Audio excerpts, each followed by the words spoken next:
Nagkamali ka na ba sa buhay mo? May mga ginawa ka na bang nakakahiya? Nagkamali ka? Gano'n. Welcome to humanity. Ibig sabihin, tao ka.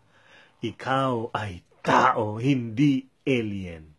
I am Aaron Gogna and I would like to welcome you to Gognats Wisdom Nuggets, wit nuggets, and nuggets of wackiness that you receive daily in your life.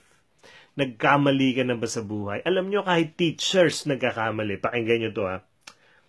Sa isang examination, sabi nung student, Ma'am, pwede ho bang gumamit ng liquid paper? Sabi nung teacher, nagkamot ng ulo, sabi ko na sa inyo, ang kukulit nyo, pad paper lang ang pwedeng gamitin.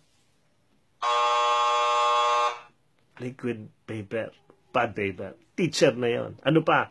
Pagkatapos ng examination, sabi nung teacher, okay, class, time is up. At the count of 3, I would like you to come your papers to me. 1, 2, 3, come your papers to me. Come your papers to me. Pagkatapos ng klase, ito naman ang ginawa ng teacher. Sabi ng teacher, okay class, it's time to go home. Form a line and pass out slowly. Pass out slowly. Nagkakamali kay teacher. Ikaw pa kaya? Kakamali ka rin.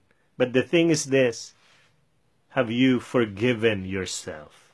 Pinatawad mo na ba ang sarili mo? Tao ka lang, nagkakamali ka. Pumapalpak minsan ng desisyon mo, pero you have to forgive yourself. Yun ang una. The first thing you need to do is forgive yourself. And then, you ask forgiveness from others. Kasi pagka hindi mo pinatawad sarili mo, tapos humingi ka lang ng tawad, parang kulang. You know, I've met many people, I've counseled many people, and they have been telling me that they asked forgiveness already. They were forgiven already of their sins and their mistakes by other people.